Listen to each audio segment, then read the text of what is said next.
Welcome, friends of the show. We are back with another episode of the Ferris Wheel Serious Rock Talk podcast. Ooh, all right. A big thanks for your emails, suggestions, and your support on our social media platforms. Continue to email us at seriousrocktalk@gmail.com. Find us on Twitter, Instagram, Facebook, and TikTok. Listen to a new show every week. Just tune in each Wednesday evening, 7 p.m. New York City time on Cap City Beats, located at www.capcitybeats.ca. Okay, buckle up for some serious rock talk. So here we go. Things are going good. Gentlemen, how are you? Good. So pleased to be here. I'm so happy to be here again. It's Today, 3 o'clock in the morning, though. I mean, this is too late for us. it's 3 o'clock and all we have left is Rolling Rock. This is it. And Twinkies. I don't mind the Twinkies. So today we're actually, Ian, you want to say we want to kind of take a list and throw it with our own spin because these lists keep coming out, lists and lists Folks, and we lists. get so many damn lists, and we notice one recurring thing. Guys will put on lists, like the 50 best bands of all time. What about a list that doesn't, you may not necessarily like the bands on it? Exactly. And we plan to get like Howard Stern show, because this is so novel. This has taken us to the top of the heap. And that's what we did. We did 50 of them, didn't we? We did 50, and what we're going to do is we're going to go from 50 to number one. Right. And we start off with 50, so each one of us has our own 50th and 49th and so on and so forth. So without further ado, Age Before Beauty, Or Age and Beauty. Dr. Clark, you could go first. I will. Wheeler will go second, and I will go last, and we'll do clockwise. Clockwise. So number 50, Mr. Clark. I'm going to list 50 as Roxy Music. Again, this is influence. I happen to like Roxy Music. Well, probably more Brian Ferry than Roxy Music. That's the later stuff he did. But Roxy Music, one of the big glam bands in the early 70s out of England with Brian Eno. And they influenced a lot of people with their kind of chaotic but well-played sound and their look. They influence all these new wave guys, Duran, all these, we want to call them new romantics back then. A lot of them were just aping what Roxy Music had done before with Mascara and Outfits. A very influential band out of England in the early 70s. All right. Wheeler, who did you put your 50th? So I've put the truck driver from Memphis. Son of a bitch! The gyrating hips of Elvis Presley. Elvis Aaron. Presley. Elvis. You're walking home, Aaron. by the way. And the reason why it's there, it's not so much because I don't like him. I actually do. I just have noticed in the last 20 years the fact that basically his influence has been dilapidated to a great extent. Newer bands don't seem to really know who Elvis Presley is. This might change thanks to the movies that are coming out now. One that doesn't know. I mean, he was really great, I'd say, for about 5 to 6 years. Then the movies kicked in. Although, if you've ever seen him with Anne Margaret, I mean, that raises your interest. It certainly does. Princess Anne Margaret? But let's face it, to many now, he's more of a lounge Vegas act. Most people have Fat Elvis in mind. I like Skinny Elvis, I'll be honest. I give or him the choice. Elvis that went to the Nixon to get a sheriff's badge. Yeah. So Crazy Elvis, yeah. Crazy Elvis, yeah. So for all those reasons, I mean, he has to be there, that's for sure. But that's why I've put him at that strict. You're definitely walking home. Okay. All right. I started off at number 50 with the Yardbirds. Reason being, it's basically the farm system for almost every rock band out there. Yeah, really. Clapton was there, Jimmy True. Page was there. Did Richie Blackmore go there too? Probably. Probably. And argued with somebody, Jeff Beck. Yeah, Jeff Beck. So this is why I put them at number 50 because this is where it starts. A lot of people went through it. So I consider the Yardbirds, it's sad to say, they are the farm system for classic rock. A lot of British classic rock came out of the Yardbirds. It's quite true. Yeah.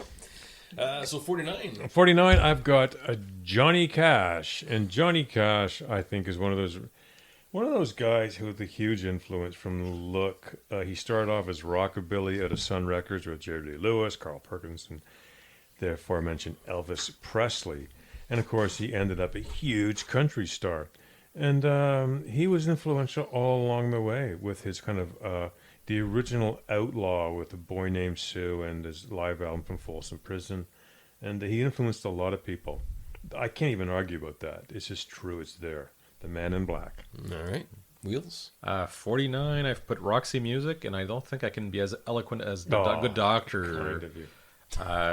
But again, I mean, no Roxy Music, really no 80s to a certain extent. Yeah, like interesting 80s. Someone once said everybody looked like a vampire. And it's true. A lot of mascara, jet black hair, and tight tops. Yeah. I ended up putting Bachman Turner Overdrive at number 49. Reason is that they seem to get more recognition than the Guess Who in Canada, and for their small period of time that they were together from 72 to 80. Yeah, I think. Was it that long? 6 or 8 years. It wasn't Something like that that. long.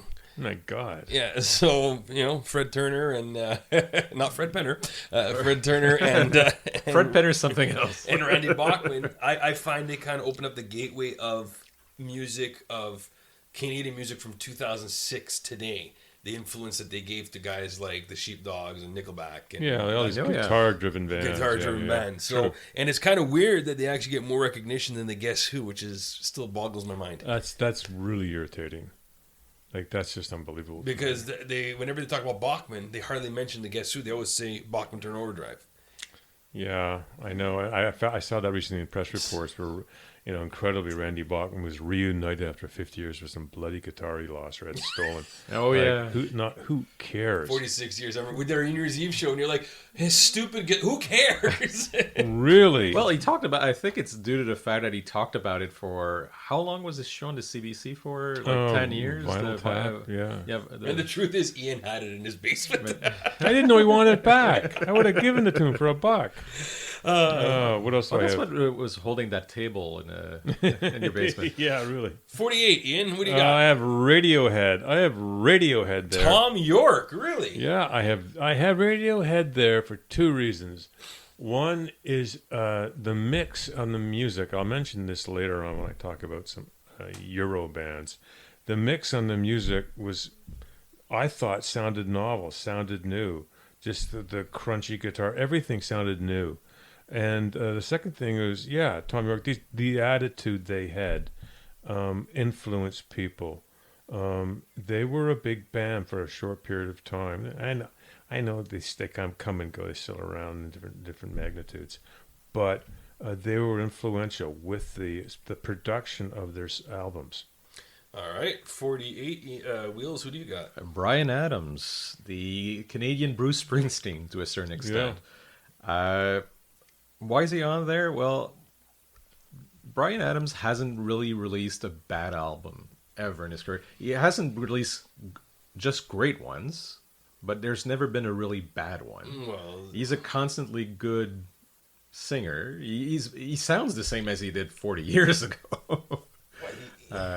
he still has the same voice. Same voice. I don't think we've never had an era of Adams where the ego was overly swollen. He's a professional. He's a professional. Like he's one of those people. He is rock and roll, but at the same time, he is Canadian rock and roll, as in he's polite rock and roll. Okay. All right. At 48, I put Supertramp. And people were like, why'd you put Supertramp at 48? I said, well, I needed 48 to get to 49. Right. So I just decided to put Supertramp. Always thinking. Always thinking ahead. I'm a big fan of Roger Hodgson. I do believe, even though Rick Davies was the one that started this band alongside with the backing of, I believe, a Swedish millionaire. Yeah, that's right, It was that's like right. some funding there. Yeah, the Swedish chef. But at the end of the day, I still think that Supertramp is influential because a lot of bands, especially mostly the pop bands I've noticed today, kind of reflect a little bit with that whole keyboard stuff, Yeah. the Yeah, synthesizer. that's true. It became pretty popular, and I think Roger Hodgson probably has one of the most unique voices in rock. Oh, yeah. I really do like his voice, and I felt 48. I want to keep him in my top 50, so why not? Roger Hodgson. Well, I think you're right. They were a huge, and I'll emphasize this, keyboard band. Let that sink in, because when they came out in the 70s, guitar bands are in, Stones, whatever. The guitar bands are in. They were a keyboard band, and that was it. Great keyboard players. Two of them, in fact. You needed guts. Yeah, really. So who do I have? I have, the next one on my list is Mike Oldfield. Mike Oldfield, I guess people know him because of the million zillion seller Tubular Bells. But he did the soundtrack too for the movie The Exorcist. Well, they took it from Tubular. I was going to say it's the exact same thing. It's one of Yeah. those cases where you don't really work for No, it. they slice and dice. But what I liked about him and is that he wasn't at the time. It was unheard of. He wasn't really an instrumentalist, and one of these kind of Prince guys that plays everything, and very clever, great arrangements, great compositions. Did it all himself. Howard Hughes type guys, very shy, very private, and he almost was ahead of his time. Like he could have made this in his bedroom on some software, but this is 1972, 73. So otherwise, those guys that influenced a lot of people. You can do it in your own, and you can do it instrumentally. So that's why he's there. All right, Wheels. I put Kiss Inc. as my band. Kissing. Not so much necessarily for musical reasons. I put them on there because to me, Kiss is the George Lucas of music. Well put. So ba- THX. yeah, well, yeah. So basically, like same way George Lucas basically changed how movies were made in America. I think to a great extent, Kiss changed how musicians make money in America. Well, what's possible? What's possible? Yeah. So much like On Solo or Carrie Fisher ended as Pez dispensers, I'm sure there's a Pez dispenser of Gene Simmons somewhere. Oh, there must be. I'm being serious. Has to be slippers of Gene Simmons too. Yeah, Yeah. there's a Kiss casket. That's true. Yeah. Boy. 47 on my list. I put Lord Paul McCartney in Wings. Nice. He is my favorite Beatle, and Harrison will probably be my second. Ian, you'll be like, oh, really? Okay. So I put just because Paul McCartney has influenced a lot of artists that, today. Everyone talks about Paul McCartney. Most of the artists that I listen to and they do interviews, they say, well, who influenced you the most on the Beatles? Oh, Paul McCartney, Paul McCartney, Paul McCartney. I always hear a lot about Paul McCartney. Now, Ian, you probably heard a lot of people saying John Lennon, John Lennon, John Lennon. He's been dead since 1980, so it's a little harder to get in the news. But you can't argue that between those two, in general, they probably influenced like 50% of the bands today. Oh, at least. I'll get to that later on in my little rap here. So that's why I put Lord Paul. I know I jumped the gun. I don't know if he's been lorded yet, but Lord Paul McCartney will be lorded with Miss Angela Lansbury. They do look similar, don't they? What's going on with that? 46. I've got The Who. What? The Who? Not the Guess Who, The Who. That means you like the Guess Who better. Is that correct? Oh, you know what? I don't think I included them. Well, what is it? But BTO, though. Taking care of business. Jesus. All right, so The Who. They're one Okay. letter away from a very bad name, though, BTO. BO. Okay. Which, considering the type of clothes they were wearing on stage at that time, Don't quit your day job. Yeah. The Who. Why are they there? Well, The Who were one of the first, in my book, great guitar bands with Pete Townsend. I think of The Who.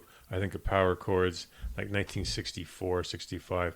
I don't think, for instance, the Beatles is a great guitar band. I think it was a guitar band, not a great... Townsend was a great guitar. Power chords, 3 or 4 of this power chords.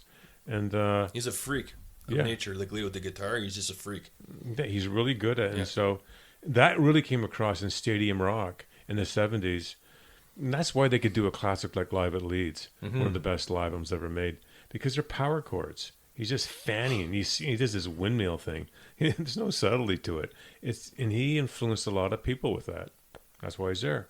All right. Wheels? So in my case, I put Jefferson Airplane, mostly because it's like the great soundtrack of the late hippies, early 70s. Yeah. Whenever you think about the late 60s, basically there's a Jefferson Airplane song playing in the back of your head. Sure. White Rabbit? No. White Rabbit. Right? I'm not trying to remember the joke. Jefferson Airplane became Jefferson Starship. Yeah, I Fish know. Game. Like it just.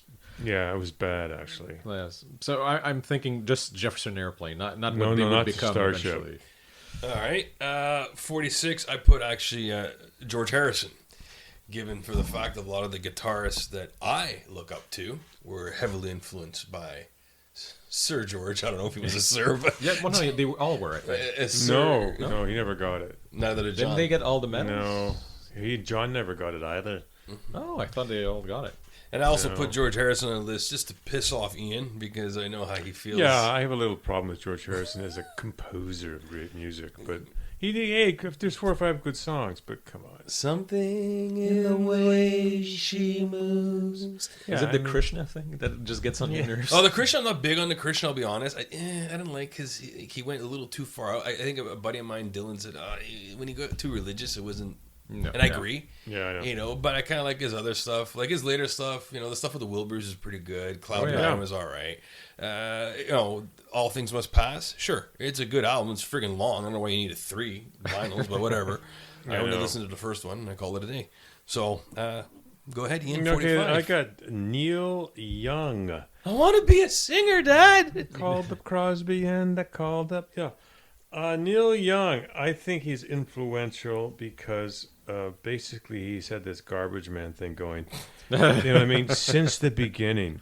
And that influenced a lot of people. The fact that he didn't, like all the bands back then, often they'd dress up in matching uniforms and like the Beatles used to do. And, he came out dressed like someone pulled him backwards through a hedge.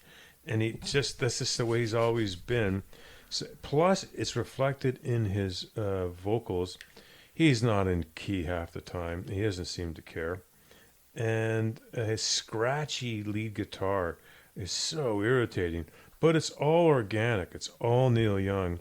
Not a huge Neil Young fan, but again, it's not what I like. I'm trying to get across here, folks, the influence. Yeah. And That's plus the why scra- he's... Sorry. Yeah, plus the scratchy guitar goes with the scratchy voice. Yeah, and that's why he was mentioned in Nirvana song, or later on Kurt Cobain mentioned him. Like, he was this kind of grungy, grunge 30 years before it erupted. It's just, he's influential. Oh, yeah. Wheels? Stevie Wonder. Okay. The man with the harmonica originally. It's Ju- true. Just for the fact that the man transformed himself, I think at least 5 times. Like there were Yeah. at least 5 versions of Stevie Wonder. That's true.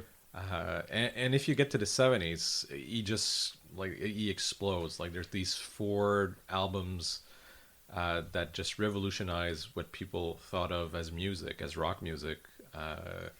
Which, when you think of where he was, like little Stevie I Wonder, know. very Motown, very soul, and then you get to the electronic era where he's outdoing Miles Davis. Oh, he's so ridiculously talented. Yeah, that's true. It's just pitiful. All right. I got Rod Stewart at number 45 just for the sheer of his voice. Power. I think he's got a lot of power. I feel that he's probably an influence on a lot of stadium rock artists. I think when you're you kind right. of belt Yeah. things out. And, starting off with the Small Faces he went Yeah. with, Yep. and going on his own. So that's why I got him there. Okay, I've got 44. Buddy Holly. Buddy Holly is like, again, no Buddy Holly, possibly no Beatles. Like, he goes right, possibly no Stones. Stones had hits with his songs. Buddy Holly was influential. It's hard, folks, to think back to that. I mean, he died in 1959, whatever it was. That's when he died. Like, these guys there's like a James Dean of rock and roll. They've been gone so long, and still people talk about Buddy Holly. It's bizarre. And he was a great composer. He had 3-chord songs. Anybody can sing That'll Be the Day or Peggy Sue. These are great rock songs. So there's other words, he was, and this influenced the Beatles hugely. He wrote songs and then sang them.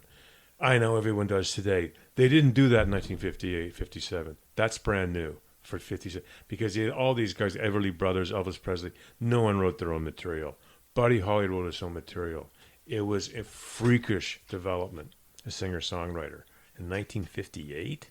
What? Hugely influential. Plus, he modulated his voice without a machine. Wheels? Stevie Ray Vaughan.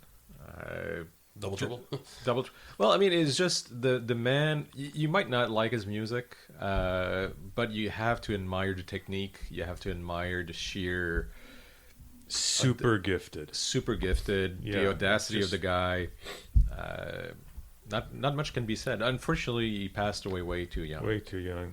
He had an interesting too. I think he used to put piano strings or something on his on his guitar. He turned really low, raw sound, and he did it with a lot. The trick was the guitar strings. Who knew that?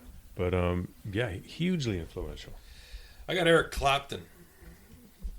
Nice. Okay. Well, I mean, Why? Well, okay. not as an individual, as a musician. As a musician, started off with the Yardbirds. True. Formed one of the first successful supergroups. Well, successful. They did, 2 albums? 2 or 3, yeah. Yeah, something like 2 or that. 3 albums in Cream. And then his solo career alone, plus Derek and the Dominoes. Yeah. Inducted in the Hall of Fame, 3 times? At least.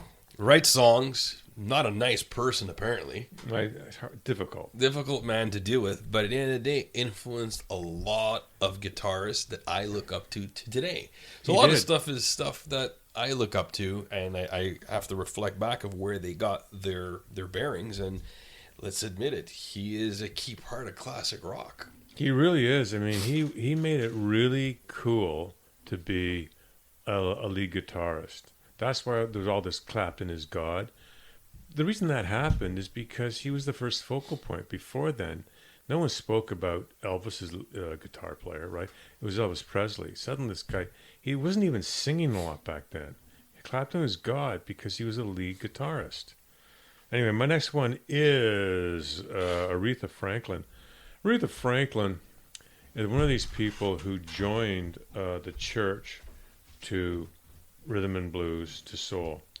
Like, when I hear Aretha Franklin sing now, it's so obvious that she has church training, choir training, Baptist training. Like, it's just... and she was a huge force brought by Jerry Wexler back then, producer, to the forefront. And we're so used to her now, Lady Soul, they call her. The great late Aretha Franklin was the first person really, especially female singer, to do that in a big pop music kind of way. Big influence. Yeah, she's almost the equivalent in soul to like an opera singer almost. Like Yeah, just really. the sheer power of that woman. You could peel paint. She was fantastic. Who do you have? 43, I have Rush. I mean, we're Canadians. We can't really get around the fact that Rush was probably one. but Yeah. They're the gorilla in the room, yeah. You know what I mean? You The can't very, get around. very gorilla. Yeah. Again, you don't have to like them. Just respect them. Exactly. Respect them. I have the Doors at 43. Reason why This they're is the end. all 4 of them are college educated, I believe. Is that Yeah, correct? it's true. They did come into it into their own. I think they were influenced by Eric Burdon and the Animals. That's the way I see it, and a lot of their keyboard synthesizer by Ray Manzarek, the poetry of James Douglas Morrison. yeah, his poetry alone was just phenomenal. So I put him on there, and actually, to be honest, I put them on there because actually I forgot to put them on the list, and I had to find a spot for them. So I figured 43 looks pretty good. You bunged them in. I did. I squeezed them in somewhere. My next one is, and hey, I don't feel great about it, but she's there, is Madonna. Madonna, when she came to life in the 80s, she was an interesting figure. She stood alone. She sold through sex, which is what especially female rock singers were doing back then. but she wasn't like a weird island. No one knew where she came from. She was kind of disco. She wrote her own songs, then she didn't. She was a good dancer, but she didn't always dance. Like she was her own. She did great videos. She was so pretty back then, and she kind of had a Marilyn Monroe. She has a weird Yeah. thing going, and Yeah. she was. I've never been a big Madonna fan, but she influenced a lot, especially female pop artists, beginning in the '80s, early '80s, when she took off. I was there. I saw it. So Although, wasn't she slightly older than the average? yes, Yeah, I think that, I that know probably that played was into weird. it. Like she wasn't like Avril Lavigne, who was like 17 months old when she started. She was, you know what I mean? They had her cradle, but no, she was a bit. She had been a dancer in New York City, you know, and stuff. Yeah, good point. So 42 for me is the Allman Brothers Blues Band. Sure. What can we say? I mean, basically, they're the soundtrack to Southern rock. Southern rock. A lot of drug smoking. Yeah. Oh, yeah. You can't open one of their albums without that little whiff. Oh, those seeds falling out. 42, I put Traffic. Again, I forgot. I had to put him in somewhere. The Red Light District Band. No, Traffic just because of Steve Winwood. Yeah. You know, he started off in Traffic, and then his solo. Yeah, I think he had probably a better solo career than he did with Traffic. True. Oh, yeah. And they wrote some pretty good songs. Again, influence a lot of these '80s bands today. You know, that came out. So that's why I put him on there. I'll let you go on that. Yeah, I know. I got Joni Mitchell. Joni Mitchell, for singer-songwriter. Joni Mitchell, an album like Blue, is so sensitive and so revealing. It's a little, when it came out, it's a little scary. It's like she just got off an analyst couch or something. It introduced to rock music, pop music, what do you want to call it, folk music, a new dimension that you never saw in Bob Dylan or any, in quotes, folkies. It was very feminine, very appealing. Plus, all the arrangements were jazz. She got always strange tunings and jazz progressions on her chords. She was and remains very unique and influential, especially for women artists. All right. Ian, Wheels, would you have a 41? I got the band named after one of the greatest cities in the world, Boston. Wow. Okay, with their one album, I like that. Yeah, no, but More than a feeling. it's one of those first bands where it's basically not a band. It's like one guy in his basement going at it, and then he creates a band around it when the album picks up. Yeah, true. So it's more of a, like we could call it one of the first concept albums. It is actually one of those albums from start to finish that is good. Yeah, It is, yeah. He had one in him. Yeah. That Yeah, was it. exactly. And you look, you're living off of it. Oh, easy. Yeah. 41, I put the Beastie Boys. And people are like, well, why? Well, I'll tell you. Because they were so influential that they started off as punk, then went to metal, then they went to rap, then they went to alternative. They basically changed with the time. So they went with whatever had to be done. Whatever was in on that year in music, they decided, well, we could do it too. So, and I find that they influence a lot of hip-hop artists. I think they influence a lot of alternative artists. Metal probably not so much because they were kind of a little bit late into the game, but at the end of the day, they did it. So, But at they're the on same there. time, I mean, their metal sounds like no other metal. So It's different. To a certain extent, it'll probably survive better because it's not fashionable. Question: I don't know much about. Did they play their instruments? How did that work? Yes, they did. All their Mike stuff. Diamond was a drummer. Adam Yaw had the bass, and okay. Adam Horowitz was a guitar. The three guys. Yeah. I'm going a huge jump here from Joni Mitchell to Parliament Funkadelic. I love that. When I wrote this, I thought, yes. And Parliament, Bootsy Collins, and it's just a hugely influential ensemble. I like them, this is personal, because they look like they were having fun. And I was talking to a guy in a record store, vinyl store, about, I don't know, 2-3 months ago, and he said the biggest vinyl for him, retro vinyl, is Brain Maggot from Parliament. Still, I said, really? That beats everything, even Rumors? He said, Rumors is number 2. So it beats it. It was great music. George Clinton, who I don't really know was a musician, he was more or less the guy that got people together. But they were influential. They had shifting personnel. Sometimes there'd be 20 people on stage.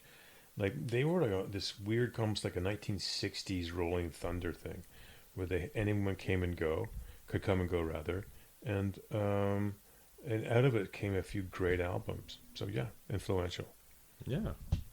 Fleetwood Mac for me at number 40.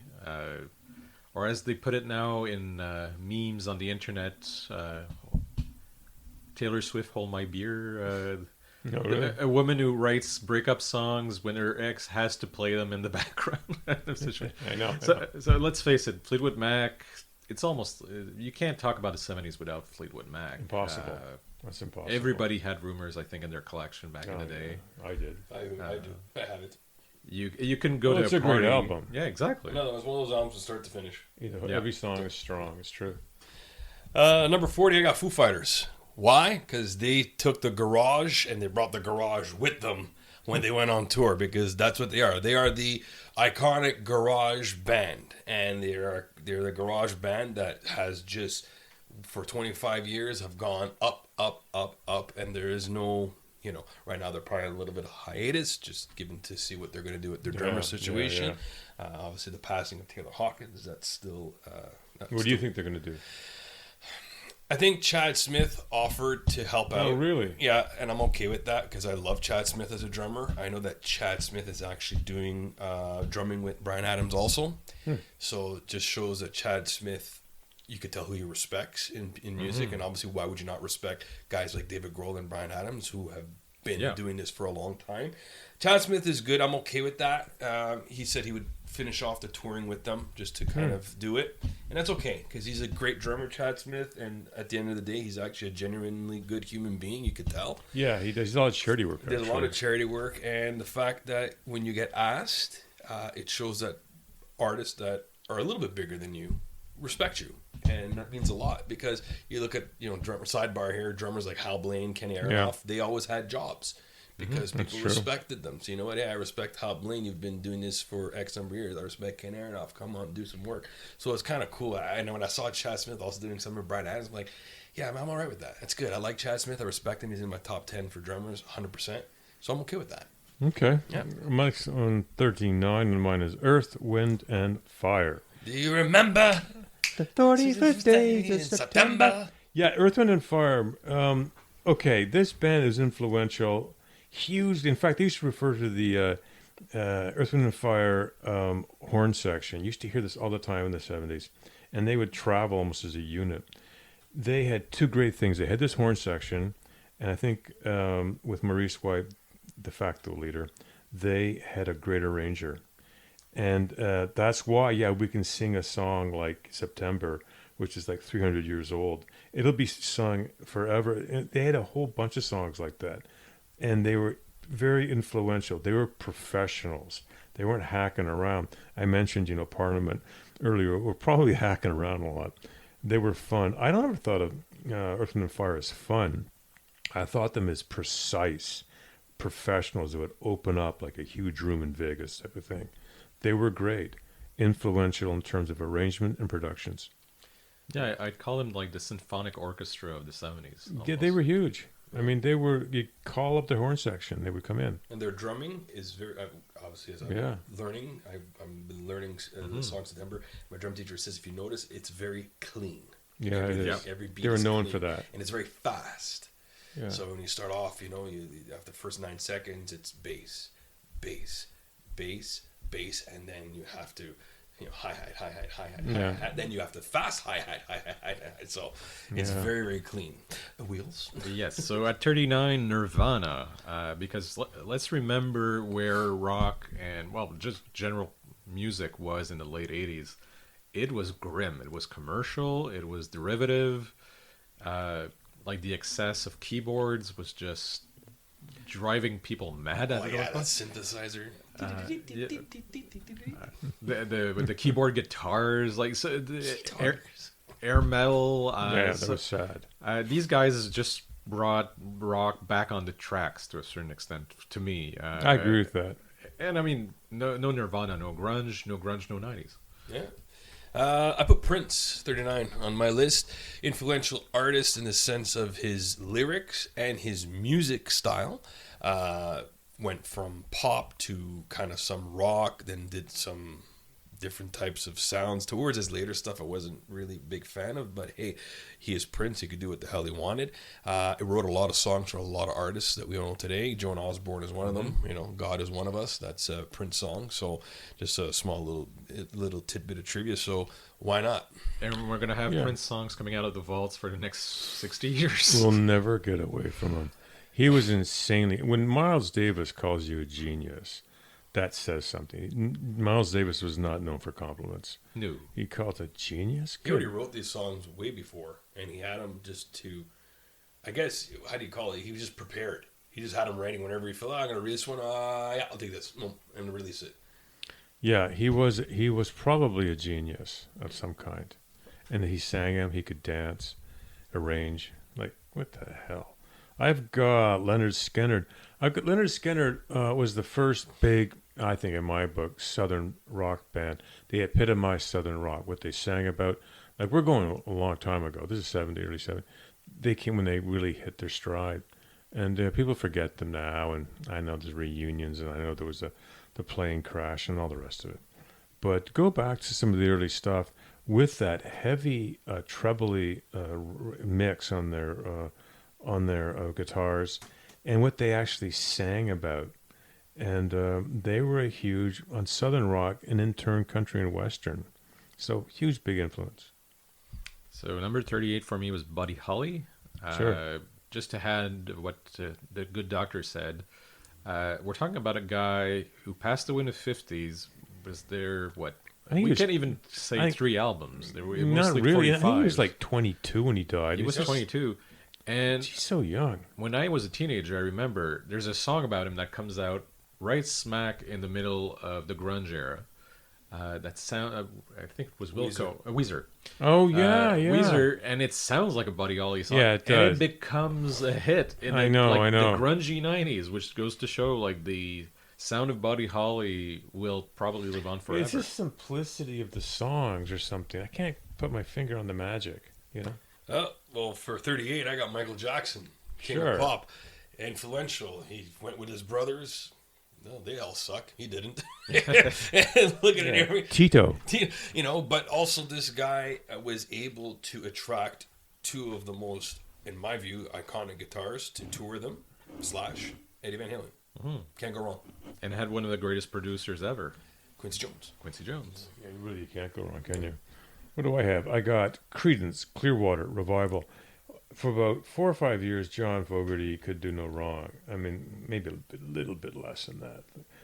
But he introduced the concept of what they now call swamp rock, even though he was from California, not from anywhere near a swamp, so to speak. But he showed, as a singer-songwriter, you could have these kind of earthy lyrics and very basic chord structures. For all the guitar players out there, I'm sure if you know 4 chords, you can play most of CCR. He wasn't known for complex arrangements, nothing. Straight, chilled to the bone rock and roll. It's sad what happened to CCR, but influential in that regard as a singer-songwriter. So 37 for me, Chuck Berry, one of the godfathers of rock. Maybelline. Yeah, exactly. To Yeah. be true. Not at all helped by Michael J. Fox, unlike what most people think. Yeah.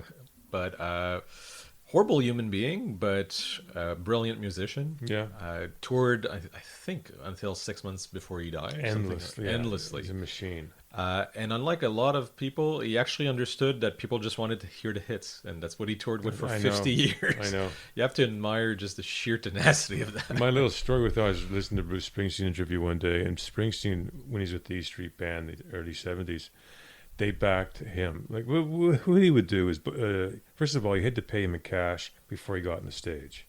No check, nothing. Had to be cash before he got on. He'd get in his car and drive away. So the guy was there ready with the cash. This is New Jersey. He paid Mr. Berry the money. He got up and he turned around, and the audience is right there. He said, "Okay, so we're ready to play." And Bruce Springsteen says, "So what songs are we playing?" He said, "Chuck Berry songs." Off he goes. There's no rehearsal. He does the show. He gets in his Cadillac. He drives home. What a pompous ass. Yeah, that's Chuck Berry. I got Metallica on mine as 37 because they revolutionized metal in the 80s.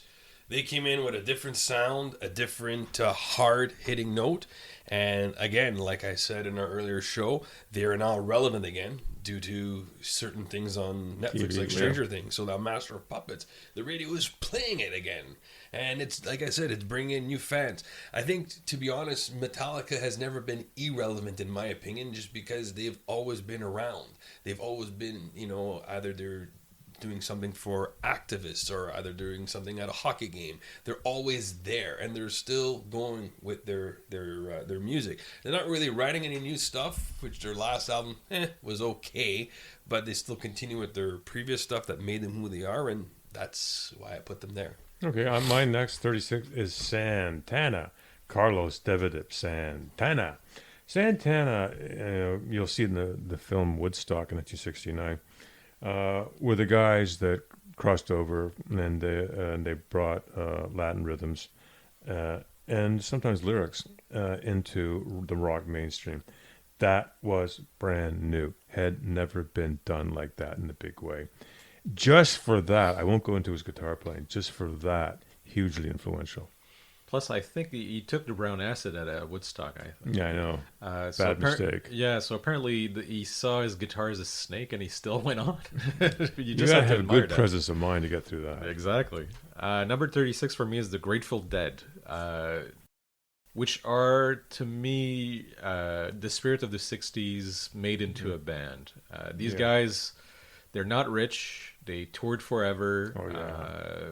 And they did it for the music because, frankly, they did pirate recordings before the internet. They did, I know. In fact, they encouraged it. Yeah. They encouraged, and that's when guys had like reel-to-reel Telefunken decks. It was really pathetic. You know what I mean? Plus, they created. I think they created the live equivalent of the wall of sound. Like they experimented with speakers before the Who. Before what they did in the '60s allowed the Who and the stadium rock of the '70s to exist. I got Ozzy Osbourne. Again, another one that has changed metal from the late 70s to the early 80s. Obviously, everyone knows where he started. And I just think he's influenced so many rock bands today, whether they're metal or not. Even guys like Post Malone wanted to help him out on his songs. And I just think as a character himself, he's very influential, and he's a pop culture icon. Oh, yeah. And I'm very happy to see that he's still alive and going. Because whenever God decides to take him, it's gonna suck. Yeah, it's a good point. He's always there. He's like a cult figure or something. I love him. Yeah. I think he's awesome. I have the Grateful Dead for number 35. So to do a variation on a theme, the Grateful Dead I think of as a touring band, as a live band. They didn't have hits. I know Casey Jones and stuff, but they really didn't have hits. And with these Deadheads, one of whom I met, more than that, I met a whole bunch of them once. I'll give you, this is massive Dr. Clark trivia. This happened about 1980. I was sitting in a bar alone in Amsterdam, and just enjoying the how could you say, ambience. That was Amsterdam. The red light district. Pretty well. And I was sitting there. It was 2:00 in the afternoon. Just me and I know 3 or 4 other travelers. And in walked the Grateful Dead, and they set up their equipment. And I looked around, expecting to be thrown out any second. Like, the guys, videos weren't around back then, so I didn't know what maybe I should have. They were just set up, and they started to play. And there's me and 4 guys watching the Grateful Dead play.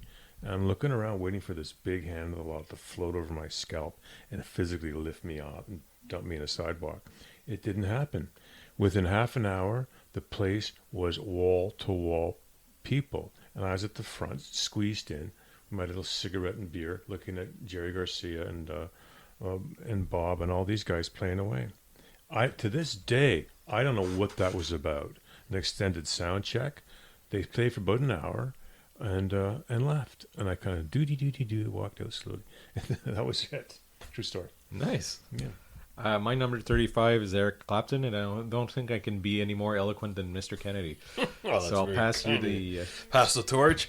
Yeah, what I got at 35, I got Bon Jovi. Reason is modern rock. They are, to me, iconic in that era. They came out in the early 80s, and again, they never became irrelevant. They're still going. He's still slipping when wet.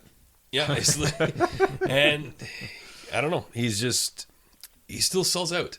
He draws a crowd. Is he still going? He's still going. My God. He's not Richie Sambora anymore. He's out of the band. I got a different guitarist. I'm not sure who his name is. It kind of slips behind. But at the end of the day, they never became irrelevant, and I find they are pretty well one of the, godfathers of modern rock, in my opinion. Okay. My, unfortunately, 34 is Eric Clapton. I think you guys cheated me some. No. Eric Clapton, yeah, as you said, hugely influential. But I'm going to talk a bit about Derek and the Dominoes, or they used to say Eric and the Dominoes, and the song Layla. I mean, I think Layla is one of the greatest rock songs ever written. 8 minutes long. Yeah, whatever it is. I think it's almost a work of genius. I think it's the best thing Clapton ever did. In terms of influence, it influenced a lot of people because it got, like Dylan's like a Rolling Stone. It got played on FM radio, even though, as my buddy just said, it was really ridiculously long. People used to 3.5-minute songs. Suddenly, Layla goes on forever.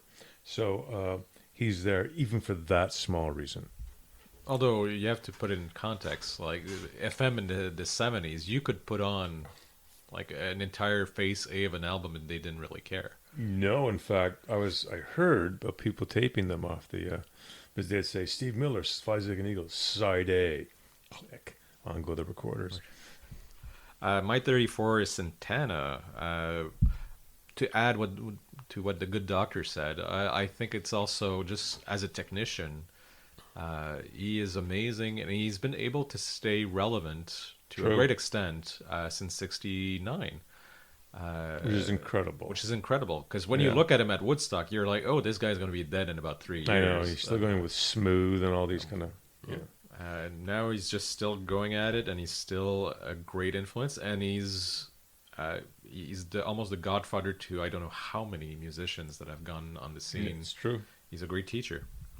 34, I went a little bit different than you guys. I went Motley Crue, just because... I sense a theme developing here. Holy God. I like heavy music. What can I tell you? Obviously, again, Motley Crue was irrelevant for maybe a small period of time, and now they're touring again, and they're relevant. To be honest, Tommy Lee has never been irrelevant. He's always been around in the spotlight. One of the most influential drummers, in my opinion. I think that he does not get enough recognition for the... You think he's good, I think he's good. Yeah? Yeah, I do. I can never separate his drumming from his celebrity, so to speak. And then also Vince Neil, it's unfortunate. Yes, Father Time has caught up with him. He doesn't have the same vocal cords that he used to. Oh, who does? Doesn't look as good as he used to. They're just Tommy. Yeah. No, well, at least Tommy still can fit in the same pants that he had in the 80s. Vince can't. Yeah. But again, they became relevant again, and they are influential, again, to bands I listen to today. So... Number 33, what do you got? I've got the Ramones, a band I saw once in New York City and once in Toronto, Ontario. And both times you had to wash your eyes after this. Yeah, they weren't, as I've often said, known for their looks. They were terrifying, and kind of like a Neil Young thing, they were in your face about it. What I liked about the Ramones and why they were hugely influential is at that time, I'm talking about now the mid-'70s, there's a lot of pretension. A lot of bands would play 8 minutes, 7 minutes, 6 minutes, whatever. A lot of keyboards going on. A lot of kind of mystical, lyrics, narratives happening, and they would come out and sing you, "Sheen is a Punk Rock," whatever they're singing. In 2 minutes, give you a great 3-chord, 4-chord song, and it's over. And I think it was so refreshing to see them. And off they go to the next song. The fact that they had an album produced by Phil Spector still blows my mind. But because I feel that most of this stuff was short, maybe that fits. But they were a kind of an air freshener back then, so to speak. They just helped to reboot the whole industry. And they're really the godfathers of that. take a look sometime. Who was like the Ramones before the Ramones? I know one guy that's close, and I'm going to mention him soon. So for me, number 33, the Yardbirds. Like my colleagues said, it's basically the revolving door, the school of rock. Yeah, true. So many great musicians went through the Yardbird school. All right, I like that. 33, I got Red Hot Chili Peppers. And I'm waiting for Ian with his theme here. What's this theme? What the hell? Chili Peppers, they started off as funk. They had a revolving door of guitarists. Some were fired, some overdose. That's the sad part of it. This is reality that we live in. Chad Smith is the second drummer, and he's been there ever since. Both Flea and Kiedis are a duo that I don't think could ever be messed with because they are one of the dynamic duos of today. Influential in the sense that they merged from funk to kind of like alternative. Again, they never really became irrelevant. They are still going. And to me, I find, again, influencing a lot of bands that I listen to today. Saw them in concert. They're good. They're good. And they got John Frusciante back again for a fourth time as a guitarist. I guess his mortgage is up. So Probably. Everyone needs money. Mine next one is a band I actually did security for in the 70s. Name of the band is Blondie. Debbie Harry and Chris Stein. Blondie came out of New York City, bars like CBGB's, and they became very, very, very famous, which wasn't happening at the time. They had number one hits. Parallel Lines, I think it's their second album. Anyway, Parallel Lines broke records for that type of band. And Debbie Harry became this incredible cult Warhol, Andy Warhol type cult figure back then. And her look, that kind of, her whole persona influenced a lot of female singers back then. And suddenly you had a million Debbie Harrys around. So just on that alone, I think that's why she's on my list at number 32. Wheels? Number 32, the Birds. Mostly because they're, I think to a certain extent, the bridge. Their sound was halfway between folk, rock, and you're seeing maybe what's coming up over the horizon in their music. They are not maybe as remembered as a lot of other bands that we've mentioned, but when you put on a Birds album, you really feel the time that it was composed in. So 60s. Yeah. It's really 60s. I have here Kiss at number 32, just because of their influence in the 70s of how many bands in the 80s wanted to be as heavy as them. Not in looks, but in their, guitar, their style of writing. Because everyone knows it's Paul Stanley that's behind the brains of this. That's true. I think Paul Stanley aside is probably what influenced a lot of people. You listen to the guys, like Taylor Hawkins, when he was talking about it, he goes, yeah, he got influenced by bands like Kiss. Of course, they also got influenced by bands like the Beatles, but Kiss always seems to be relevant in a lot of bands that came out in the grunge era of the 90s. So I think Paul Stanley's songwriting is pretty influential. Gene Simmons is just a character in his own, but everyone knows, I'll say it, Paul Stanley is the brains of Kiss. Oh, yeah. I agree with that. He wrote some good songs. He did. And he looks normal out of all of them, to be honest. Yeah, really. Good point. He looks normal. Yeah, you're a really good point. Still going. He's a stable. You could tell he's a stable Yeah, individual. it's a way of feeling it. He actually looks like a good person, too. Without the makeup, yeah, he looks normal. No, but I mean, when you hear I him know. talk and... But I seen them. They did a video. There was one song without their makeup, and I figured, why just not go like that? I don't know. It's Gene's thing. I It's a think branding. they did 2 albums and it didn't... Yeah, there's a Gene's. This is branding thing. Yeah. He won't do. That's why he's retiring. He said, "I'm 73. I'm not walking around with 40 pounds of equipment." So take it off. That's what I thought. No one cares your big dopey boots from 1975. Yeah, just take it off and just keep going. Have fun. Hard Luck Woman. Such a good song. Yeah. So I'm going to get into. Unfortunately, the next one of mine is the Birds. The Birds. I'll throw trivia in you haven't heard. Roger McGuinn was the lead singer guitarist. He played a 12-string Rickenbacker. Roger McGuinn used to play guitar for Bobby Darin. So you got this lounge to folk to rock. So they're the first folk rockers, and they released an album in 1968 called Sweetheart of the Rodeo. and it's known as the first folk rock album.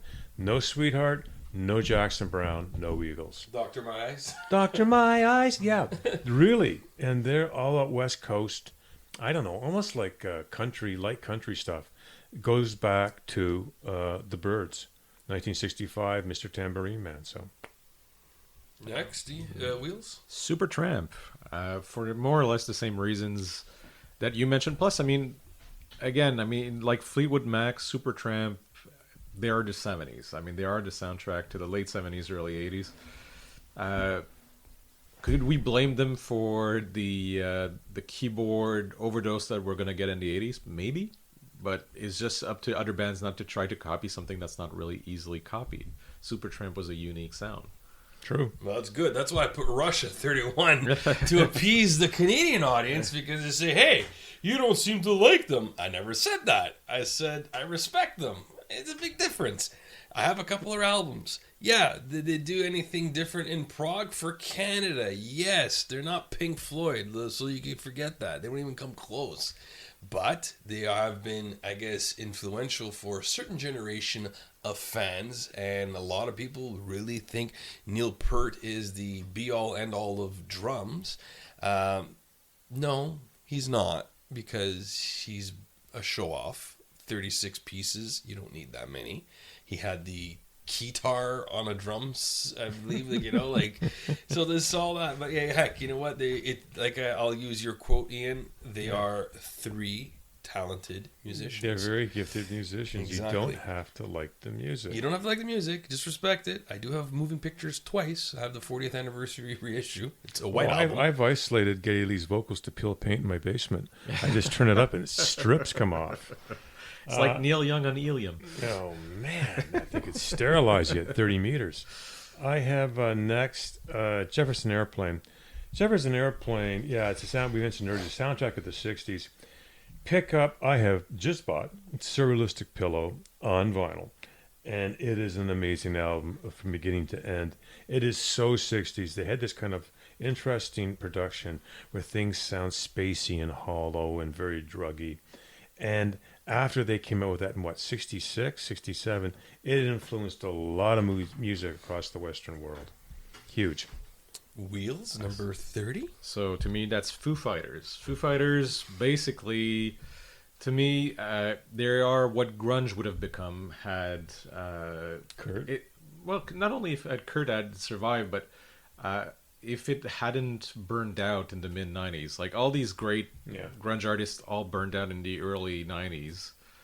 But David Grohl's just a force of nature, and I think he was smarter than most of them. He had a healthier approach to life.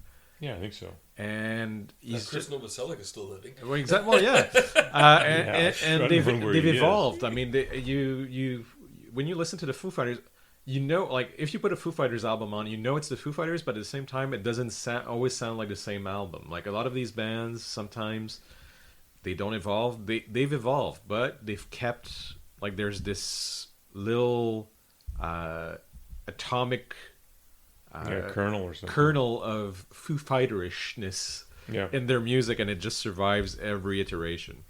Well, I put Soundgarden at number 30 with the lyrics of Chris Cornell and the guitar of Kim Thayil. Underrated, in my opinion. They were one of the original fathers of the Seattle sound. And they were there before Nirvana. They were there before Pearl Jam. They were there before the Foo, which obviously Foo was the spin-off of Nirvana, if you want to call it. So also, given the stuff that Chris Cornell did with Audioslave and also Temple of the Dog, I feel Soundgarden is very influential in grunge. Huge. Very. Absolutely. There's no argument there. Obviously, do I prefer Foo Fighters music over Nirvana? Yes. Over Soundgarden, 100%. I do. Just because it's what I'm more accustomed to. But Soundgarden, the album Super Unknown, pretty good album. Oh yeah, hard to beat. Hard to beat. Next on mine, I mentioned this earlier, I'm going to call him probably the original punk, is Iggy Pop. The Stooges. Iggy the Stooges, Jim Osterberg. Yep. Yeah, it was incredible. He was doing punk stuff in 1969. He was so ridiculously ahead of his time. Iggy Pop, and then he teamed up with Bowie, did some great music, China Girl stuff. And then he was considered, believe it or not, as a replacement to Jim Morrison for the Doors. That would have been bizarre. But Iggy Pop, even the way he looked coming out with his shirt torn off and cutting himself and putting peanut butter on his face and jumping into crowds, he was crowd surfing like in 1970. The guy, meanwhile, you've got Crosby, Stills and Nash and Young doing folky stuff. That's what Iggy was doing, ridiculously ahead of it, and it's huge influence on Sex Pistols and a lot of punk bands. Well, if he would have been replacing the Doors, Jim Morrison, there's no way he would have got as many women as Jim Morrison did. Probably not. not Iggy. He looked a little hideous. Yeah, I know. Although, if you want to see something really surreal, you go on YouTube and you try to see the interview he did with Peter Zowski. I know. The squarish person in the That world was with bizarre, the wildest I know. person in the world. That was just- really bizarre. That didn't work. No, not at all. For anybody involved. I know. That was bad. 29, I got Guns N' Roses. Oh, yeah. I mean, this is the soundtrack of the 80s, really. Like, they made headbanging to a certain extent acceptable. You could listen to Guns N' Roses with your parents almost to a certain extent, whereas Metallica, you had to hide from your parents. It was a little too hard edge for most. No, I think it's the other way around. My father would Really? my father appreciates Metallica more than GNR. Yeah. That's why you like your dad. No, my dad he's a smart man, man. Plus, I mean, Guns N' Roses, it was like a soap opera on stage. It was just... Oh, it was a soap opera. It still is. God. So just for that, I put them really high up on that list. I got Nirvana at 29 for the simple fact is that whenever they came onto the market, right onto the scene, they didn't waste any time.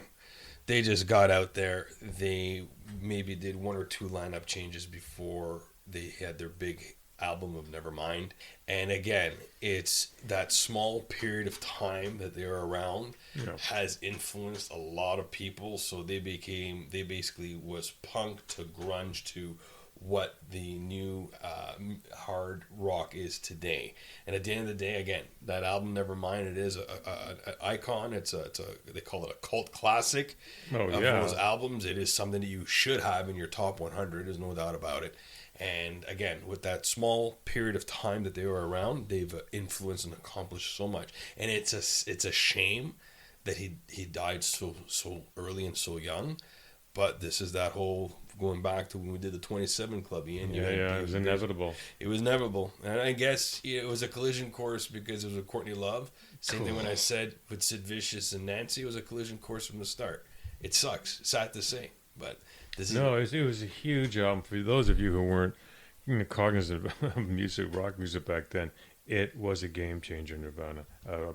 Nevermind, rather, and Smells Like Teen Spirit and all that stuff. The way it comes on really heavy, then it goes quiet, and it's just, it was different. And with the MTV special too. Next on mine is King Crimson.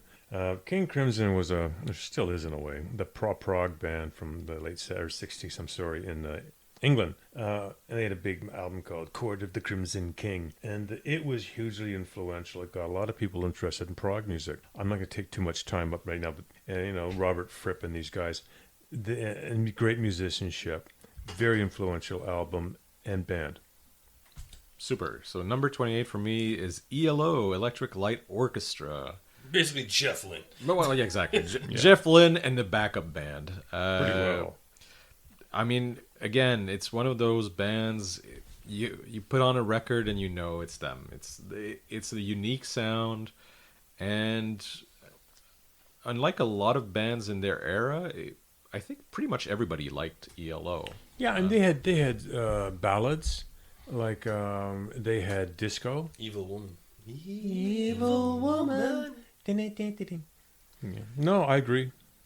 28, I got NXS. They are basically the ones that founded New Wave in Australia. They actually were what most people became New Wave because they started off in 76. I consider them the Doors of Australia just because of the way Michael Hutchence mimics. I know.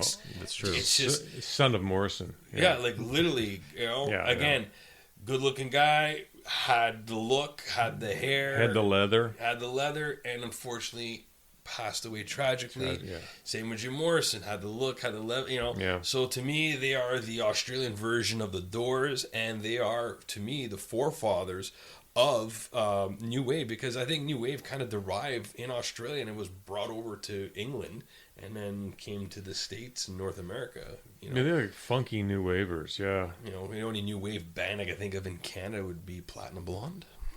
Yeah, even that's a bit of a stretch, but yeah. My next is, we've spoken already, is Van Halen. I'll be fast on this. I'm not going to go into personalities. Van Halen introduced the second wave of Guitar God, and I think of them that way. There's a total, I won't use the term oasis, but I will. There was an oasis between Jimmy Page, Jeff Beck, Eric Clapton, all these guys. And then suddenly a new Guitar God, and his name was Eddie Van Halen. And he introduced that in the late 70s, really big time.